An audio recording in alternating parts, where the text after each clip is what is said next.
What's going on, everybody? And welcome to the 130th episode of the Crazy One podcast. Man, it feels like this has been a long time coming. I know for a lot of you, too long coming. Look, I've heard you, right? I've heard you every week, every month for the last, what's it been? A year and a month since I recorded a show. And it's been an interesting journey to come back to this, right? So I think for this one, we're just going to call this like, is this thing still on, right? Because I think for those of you who want to know where the show has been, where it's been at, and I think to set the stage of what we're going to do going forward, we just need to kind of clear up what's been going on. So for those of you who don't know, probably 2 years ago now, decided to leave New York City. After being laid off for the third time, I just started to start my own agency.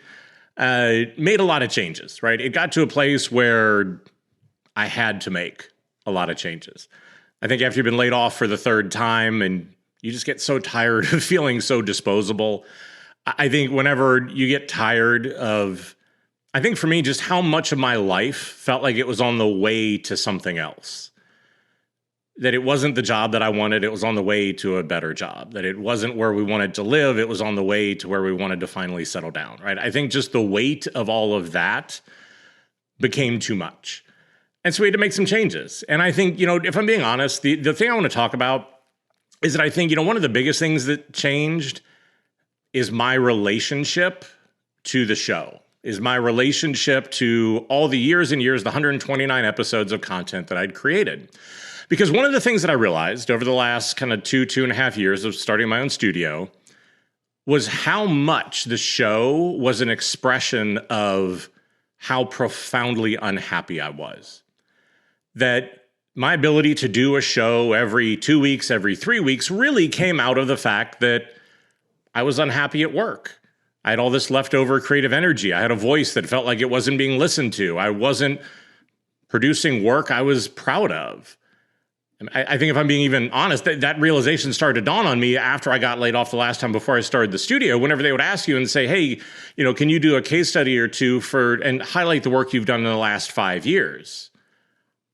And I really couldn't find work that I thought represented who I was. I couldn't find work that felt like it was good enough. I had to go back to time periods before that. And I think for me, I had already realized at that point that I felt like I had become more of a politician and an interventionist and a therapist and, a lot of other things than a creative, a strategist, a leader, the things that I really love to do. And it was a tough wake-up call, right?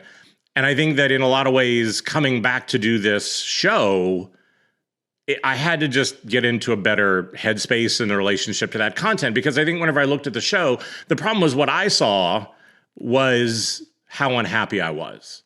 I know that the impact has been different. I know that, again, that it wasn't all that way, but for me, it was just whenever I started to do work I was proud of again, whenever I started to do work that I loved again, what happened was I didn't have the time or the energy or all of that leftover, whatever it was, to do a show every 2 or 3 weeks, because all of that was now going into doing work that I was proud of.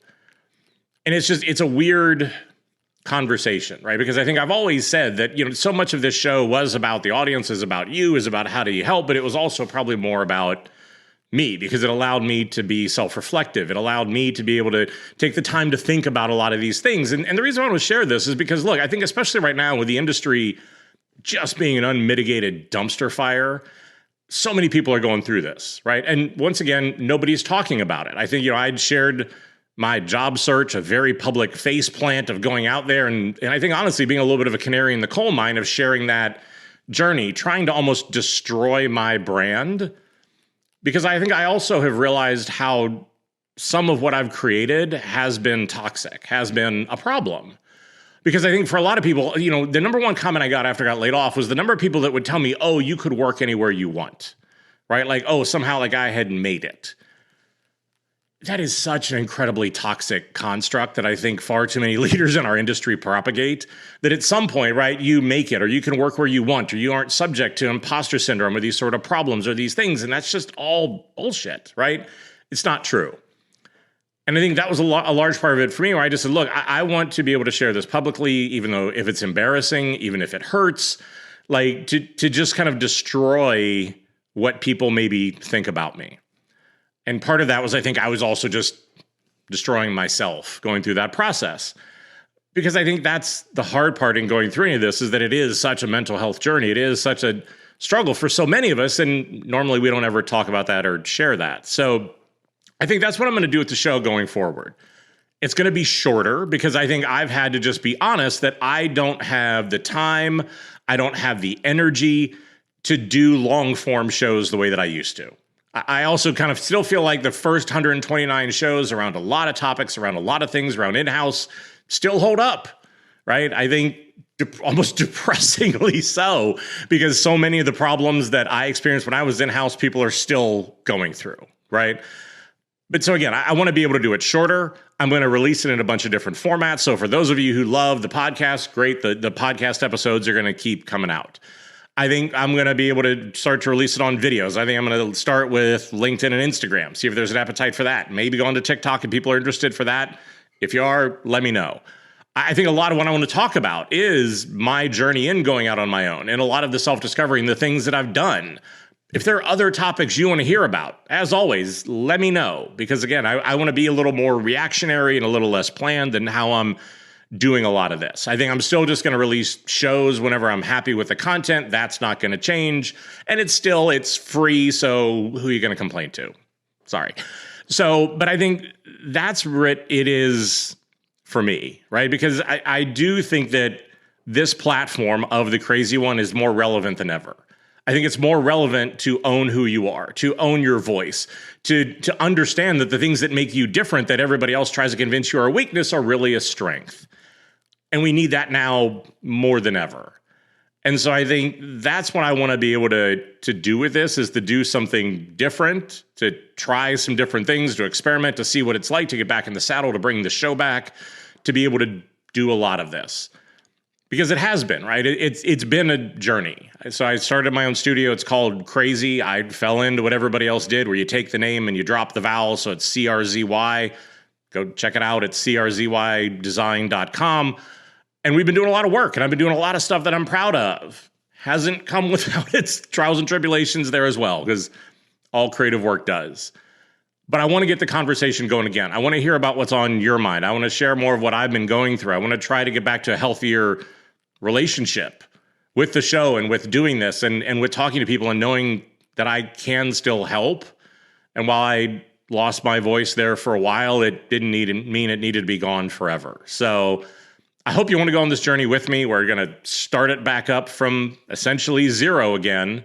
So, look, I'm going to appreciate if you want to reshare it, repost it, God forbid, retweet it if you're still on X for whatever reason. But, do whatever it is you want to do with that to be able to help kind of get the word out there, to start building the community back again. I appreciate the patience. I appreciate those of you who reached out, all the words of encouragement and the people that I've talked to and those sort of things about the show who suggested ideas and other things like that.